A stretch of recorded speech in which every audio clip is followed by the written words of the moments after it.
कुंडली के केंद्र पर अपन ने चुंबकीय क्षेत्र का जो सूत्र निकाल लिया था तो ये आया था B is equal to mu not N I upon में 2r। ये किसी धारावाही वृत्ताकार कुंडली के केंद्र पर चुंबकीय क्षेत्र का सूत्र था, जहां पर म्यू नॉट निर्वात की चुंबकशीलता थी। अगर माध्यम का जिक्र नहीं किया जाए तो आपको म्यू नॉट ही लेना है। एन कुंडली में फेरों की संख्या थी, आई प्रवाही धारा और आर उसकी त्रिज्या थी।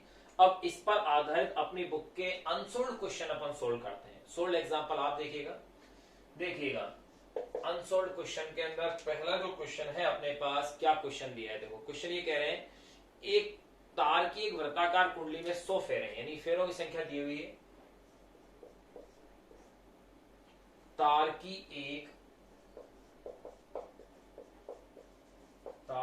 एक वृत्ताकार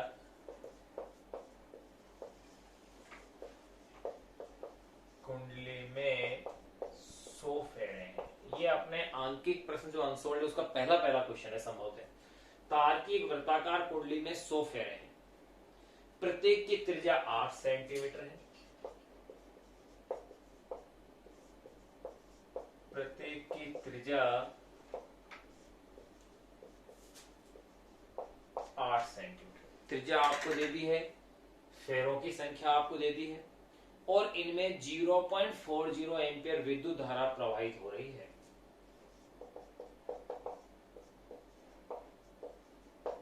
और इनमें 0.40 एम्पियर विद्युत धारा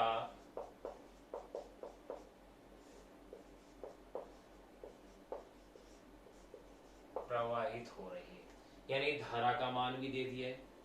तो कुंडली के केंद्र पर चुंबकीय क्षेत्र का परिमाण क्या होगा, हो रही है। तो कुंडली के केंद्र पर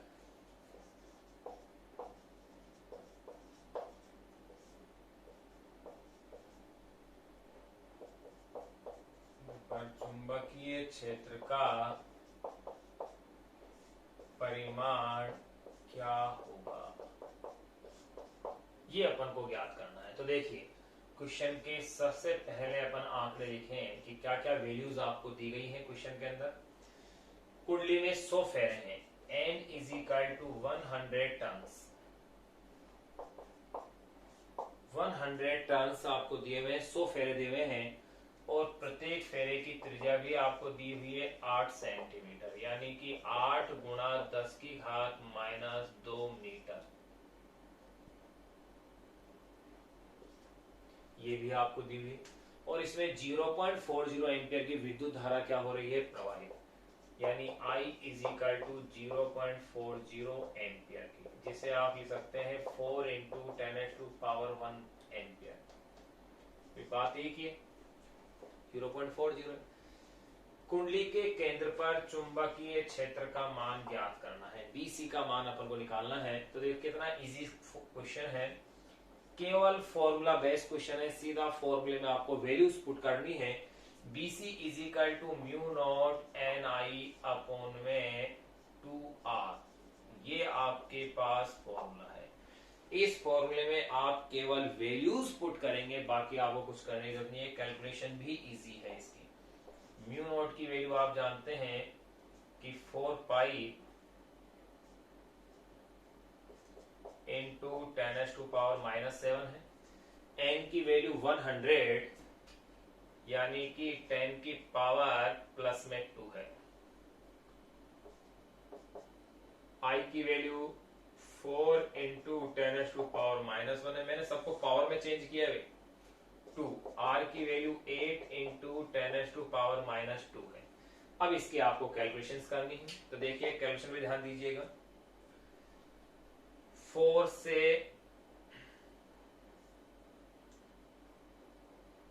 8 को कैंसिल कीजिए, 4 से 8 2 टाइम कैंसिल हो गया, ये हो गया 2 टाइम, फिर 2 इंटू 2 4, ये लो, ये 4 भी कैंसिल हो गया। अब मेरे पास क्या बचा है, पाई बच गया है। और अब पावर देखो, -2 है, अगर -2 है, पहले माइनस के साथ देखो 10⁻⁻7 -1 10⁻⁻, ये हो गई है -8, ये और ऊपर आ गई है तो देखो 10⁻⁻8 इंटू 10⁻, प्लस में कितनी हो जाएंगी देखो -7 -1 -8। फिर आप आगे क्या देखेंगे कि -2 है, ऊपर आएंगे तो प्लस की क्या हो जाएगी 4 हो जाएगी, 10⁻⁴ ये लीजिए। तो अब मेरे पास रह गया है BC is equal to pi into 10⁻⁻4 tesla, यानी 3.14 इंटू 10⁻⁻4 टेस्ला। इतना कुंडली के केंद्र पर चुंबकीय क्षेत्र का मान आएगा। या तो आंसर को इस रूप में लिखें आप अथवा इस रूप में लिखें, एक ही बात है। अब अपन नेक्स्ट क्वेश्चन देखते हैं। नेक्स्ट जो क्वेश्चन है वो इसमें काफी अच्छा क्वेश्चन दिया हुआ है। क्या क्वेश्चन है वो देखिए। ये तो एक इजी क्वेश्चन था। दूसरा जो क्वेश्चन है वो अच्छा क्वेश्चन है। किस तरह की वैल्यूज उसमें दी गई हैं उनको देखिएगा। इसमें कह रहे हैं इस अगले क्वेश्चन के अंदर कि कोई तार है जिसकी इन्होंने लंबाई दी हुई है, तार की लंबाई दी हुई है और उस तार से एक कुंडली बनाई गई है। उस कुंडली के केंद्र पर चुंबकीय क्षेत्र का मान ज्ञात करना है। तो देखें नेक्स्ट जो क्वेश्चन अपन को दिया गया है वो क्वेश्चन क्या है। ये अच्छा क्वेश्चन है। ये भी अपनी बुक का अनसोल्व क्वेश्चन हमारे साथ सेकंड है। ये फर्स्ट था जो अपन ने अभी सोल्व किया था। क्वेश्चन में क्या कह रहे हैं, एक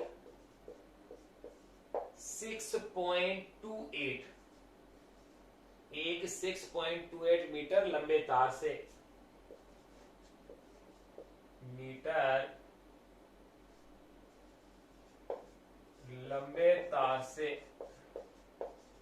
एक 6.28 मीटर लंबे तार से 0.10 मीटर त्रिज्या की कुंडली बनाकर एक 6.28 मीटर लंबे तार से 0.10 मीटर त्रिज्या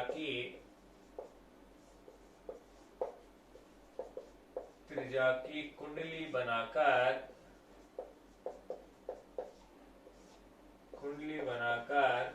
उसमें 0.10 मीटर त्रिज्या की कुंडली बनाकर उसमें 1 एम्पियर धारा प्रवाहित की गई। उसमें 1 एम्पियर विद्युत धारा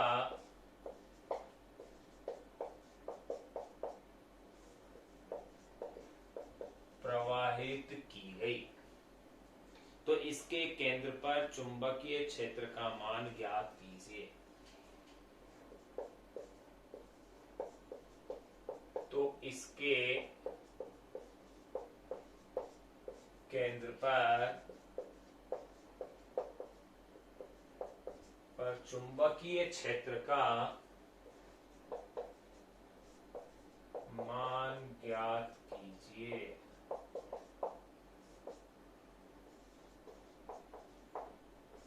ये आपको क्वेश्चन दिया है। देखो क्वेश्चन में क्या क्या दिया है, तार की लंबाई दे दी है।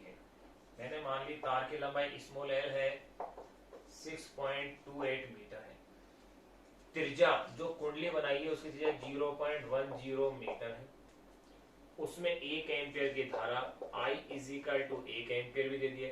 कुंडली के केंद्र पर चुंबकीय क्षेत्र BC निकालना है। तो आप देखो BC इज इक्वल टू ये फॉर्मूला है, म्यू नॉट आपको दिया हुआ है, I आपके पास है, R आपके पास है, लेकिन N नहीं है। तो आप गौर कीजिए फेरों की संख्या N की जगह L आया हुआ है, यानी कि इस L को अपन को चेंज करना है N के रूप में। L को किसके रूप में चेंज करना है आपको, N फेरों की संख्या के रूप में। आप जानते हो अगर तार ये 5 मीटर लंबा हो, सपोज कीजिए तार ये 5 मीटर लंबा है, अगर इससे एक कुंडली बनाई जाए तो इस कुंडली की परिधि कितनी होगी, 5 मीटर ही होगी। अगर ये 1 मीटर लंबा है तो इससे जो कुंडली बनेगी उसकी परिधि क्या होगी, 1 मीटर होगी। तो बिल्कुल अपन ये भी कह सकते हैं कि तार की लंबाई ही कुंडली की क्या होगी, परिधि। तो इससे फेरों की संख्या अपने पास आ जाएगी। तो देखिए ये अपन जानते हैं L इज इक्वल टू फेरों की संख्या N हो is equal to 2 pi R, यानी तार की लंबाई उस कुंडली की परिधि और फेरों की संख्या का क्या होगी, गुणनफल होगी। तो इससे आप फेरों की संख्या निकाल लीजिए। ये लो N is equal to L upon में 2 पाई R। सारी वैल्यूज आपके पास हैं।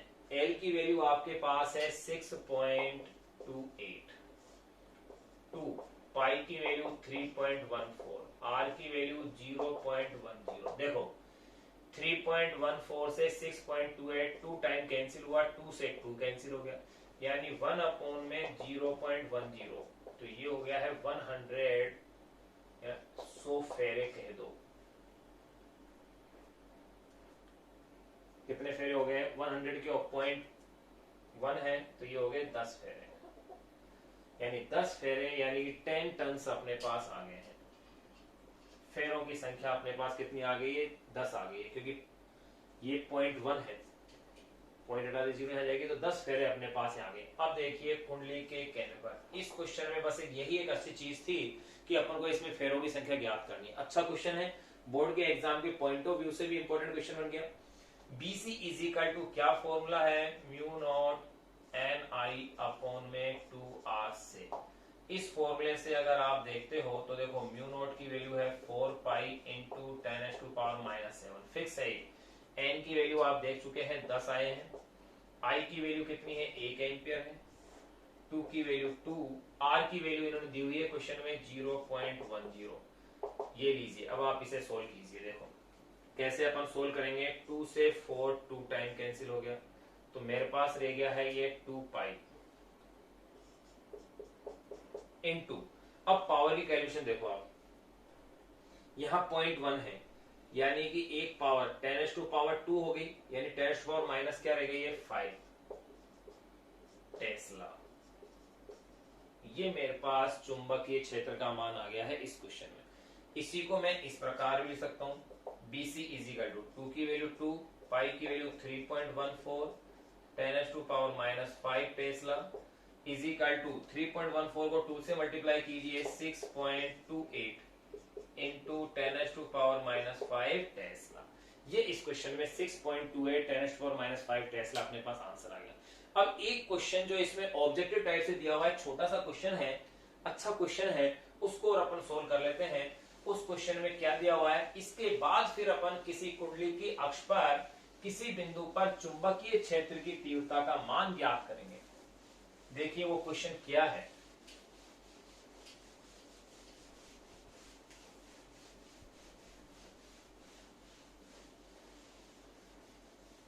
वो क्वेश्चन यो इस तरह से दिया हुआ है कि दो कुंडलियां हैं, एक कुंडली इस प्रकार से, एक कुंडली इस प्रकार से, एक इस तल में है और एक इस तल में है। दोनों कुंडलियों के केंद्र पर चुंबकीय क्षेत्र का मान B समान है, दोनों में धारा समान प्रवाहित हो रही है, तो इन दोनों का जो उभयनिष्ठ केंद्र है वहां पर परिणामी चुंबकीय क्षेत्र का मान ज्ञात करना है। देखिए उस क्वेश्चन को भी कर लेते हैं। सिंपल सा क्वेश्चन है, छोटा सा,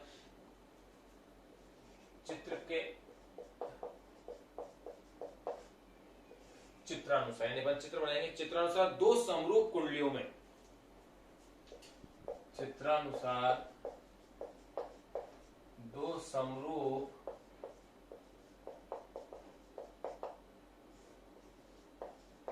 कुंडलियों में समान धारा प्रवाहित हो रही है। समान धारा प्रवाहित हो रही है। कुंडलियों के केंद्र उभयनिष्ठ,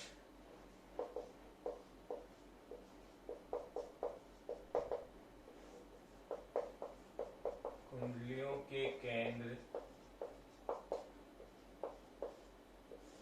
उभयनिष्ठ, कुंडलियों के केंद्र उभयनिष्ठ तथा तल परस्पर लंबवत हैं।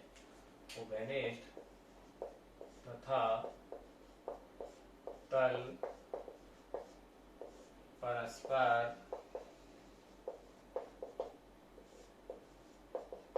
परस्पर लंबवत है। यदि एक कुंडली के कारण, यदि एक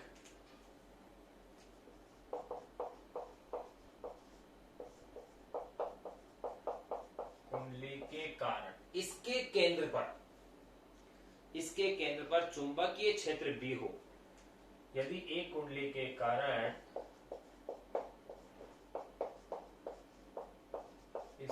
केंद्र पर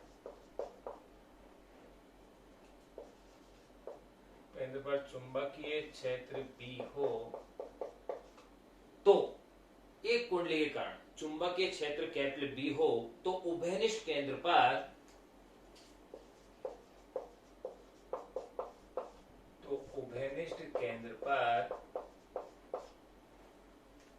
परिणामी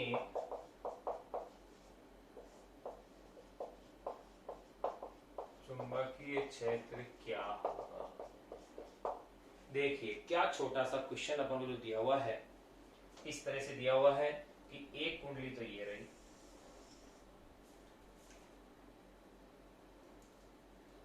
और एक दूसरी कुंडली इस तरह से, इनका उभयनिष्ठ केंद्र यह है। इस एक कुंडली के कारण चुंबकीय क्षेत्र ये B वेक्टर है, दूसरी कुंडली के कारण चुंबकीय क्षेत्र भी ये B वेक्टर ही होगा क्योंकि एक समान कुंडलियां है।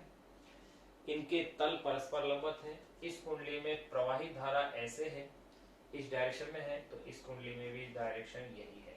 ये उभयनिष्ठ केंद्र मैंने मान लिया O है। तो देखिए क्वेश्चन क्या कह रहे हैं, चित्रानुसार दो समरूप कुंडलियों में समान धारा प्रवाहित हो रही है।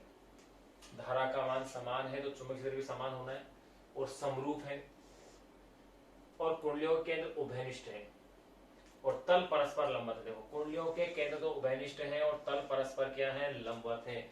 एक कुंडली अगर ऐसे है तो एक कुंडली ऐसे है, एक ऐसे एक इस तल में है तो दूसरी इस तल में, इस तरह से है, यानी कि परस्पर इस तरह की स्थिति है। एक कुंडली इस तल में है, दूसरी कुंडली इस तल में। एक के कारण चुंबकीय क्षेत्र इतना है तो उभयनिष्ठ केंद्र पर परिणामी चुंबकीय क्षेत्र क्या होगा। वेरी इजी क्वेश्चन है। आप जानते हो कि चुंबकीय क्षेत्र की तीव्रता या चुंबकीय क्षेत्र एक सदिश राशि है और किसी सदिश राशि के लिए परिणामी मान इस तरह से पड़ा हुआ है आपका, capital R is equal to root of P square plus Q square plus 2PQ cos theta.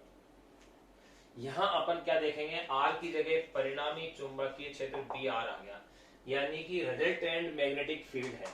R का means resultant, root of P के स्थान पर B1 B2 B1 B2 और cos थीटा। ये आपके पास फॉर्मूला बन गया है। अब इस फॉर्मूले में आप वैल्यूज पुट कीजिए।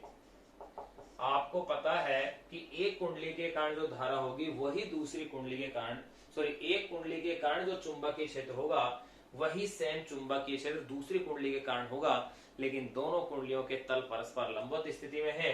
तो अगर एक कुंडली का चुंबकीय क्षेत्र B है तो दूसरी का भी B होगा